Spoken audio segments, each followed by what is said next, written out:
उनको माइनस करके आपने रिजल्ट देखना है। अगर आप 25 लोग माइनस करते हैं तो फिर ये रह जाते हैं 172 जी। दो जो एमपीएस हैं पीटीआई के, उन्होंने एफिडेविट दिया है कि हमने तो वोट ही नहीं दिया, तो ये हमारा वोट गलत काउंट हुआ। फवाद साहब, आज भी आपने बात की, ये इस बात पर बज़ेद हैं कि इन्होंने वज़ीर आला रहना है, लेकिन आपको क्या लग रहा है जो लाहौर हाई कोर्ट के आज के रिमार्क्स हैं, क्या फैसला आ सकता है लाहौर हाई कोर्ट का इस सारी सूरत हाल पर? देखिए, अभी जो इशू चल रहा है, लाहौर हाई कोर्ट जो है वो बज़ाहिर जो आज की ऑब्जर्वेशन है उसमें इस नतीजे पे पहुंची है कि ये जो इनका इलेक्शन है हमजा का, वो अनकॉन्स्टिट्यूशनल है और वो जो है इसके मुताबिक जो है वो आगे चलेंगे। अब जो दूसरे इसमें कंट्रोवर्सीज हैं वो ये है कि जो इलेक्शन है इसमें 5 पिटीशन है एक्चुअली, जो कि क्लब हुई हैं इस 5 मेंबर बेंच के सामने। एक पिटीशन ये है कि जी वो इलेक्शन इलीगल था और सुप्रीम कोर्ट का जो डिसीजन है उसके बाद जो 25 लोग हैं उनको माइनस करके आपने रिजल्ट देखना है। अगर आप 25 लोग माइनस करते हैं तो फिर ये रह जाते हैं 172 जी।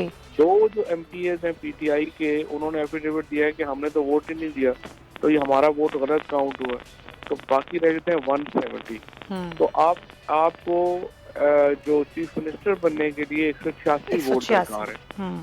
तो दूसरी जो पिटीशन है उसमें ये कहा गया है कि ये जो इलेक्शन है ये असेंबली के अंदर हुआ ही नहीं था, ये गैलरी में हुआ है, और जिस तरह से ऐसे लोगों की वोट भी काउंट कर ली गई जिन्होंने कभी वोट दिया ही नहीं था। तो ये इलेक्शन ही अनकॉन्स्टिट्यूशनल है, तो उसको जो है खत्म किया जाए। तीसरी डिप्टी स्पीकर की जो प्रिजाइडिंग करने का इख्तियार है उसको चैलेंज कर रही है। तो बेसिकली इस वक्त भी आप देखें तो पंजाब में एक गरीब जो है वो एक मैस है कि 2 इजलास हो रहे हैं बजट के। एक बजट का इजलास असेंबली बिल्डिंग में हो रहा है, एक इजलास जो है वो ईवान इकबाल में हो रहा है, और एक गवर्नर कर रहा है, एक स्पीकर कर रहा है। तो अभी किसी को नहीं पता चल रहा क्या मामलात हैं, कैसे चल रहे। टोटल मैस इन पंजाब, तो इसको जरूरी है कि ये सेटल डाउन हो। आपको लगता है क्लियरिटी आ जाएगी कल के फैसले के बाद? क्योंकि फिर अगर 16 अप्रैल पर सारी सूरत हाल जाती है, फिर नंबर गेम आप लोगों के हाथ में कितनी है? अब तक तो लाहौर हाई कोर्ट का रिकॉर्ड इतना इस तरह का नहीं है कि उन्होंने कोई क्लैरिटी से जजमेंट्स दी हों जिसके नतीजे में कोई एक सोल्यूशन आया हो। तो देखते हैं कि ये 5 मेंबर बेंच कैसे इसमें आगे बढ़ता है। क्लैरिटी तो देखें इसमें बड़ी सिंपल आना है कि आपने 16 तारीख की पोजीशन पे वापस जाना। उस दिन उस्मान बुज़दार चीफ मिनिस्टर थे इंटरिम, उसने बुज़दार साहब ने जो है उसकी चीफ मिनिस्ट्री बहाल होनी चाहिए, और स्पीकर जो है, स्पीकर सेक्रेटेरिएट जो है वो नए इलेक्शन की डेट दे और नया इलेक्शन हो। अगर 186 वोट पूरे नहीं है तो assembly needs to be dissolved.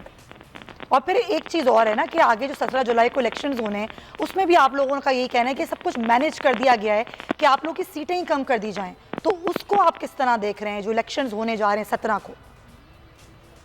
तो देखें, बड़ा ये कोशिश तो ज़ाहिर कर रहे हैं ना। आप देखें मुजफ्फरगढ़ में हमारे एमएनए जो है उस पर पर्चा कर दिया, फिर लाहौर में खालिद गुजर, इन सब लोगों पे पर्चे कर दिए, लोगों को तंग कर रहे हैं, बुला बुला के उन्हें कह रहे हैं। तो वो जो सारे काम वो करें, लेकिन कहीं से इस वक्त पब्लिक मूड इस किस्म का है और इतनी पॉपुलर वोट पीटीआई के साथ है कि ये धांधली आजकल नहीं हो सकती। कि आपने ऐसे में देखा जो उन्होंने इलेक्शन किया, हर एक को पता चला कैसे एक्सपोज हुआ। सब्सक्राइब करें और बेल दबाएं ताकि कोई खबर रह न जाए।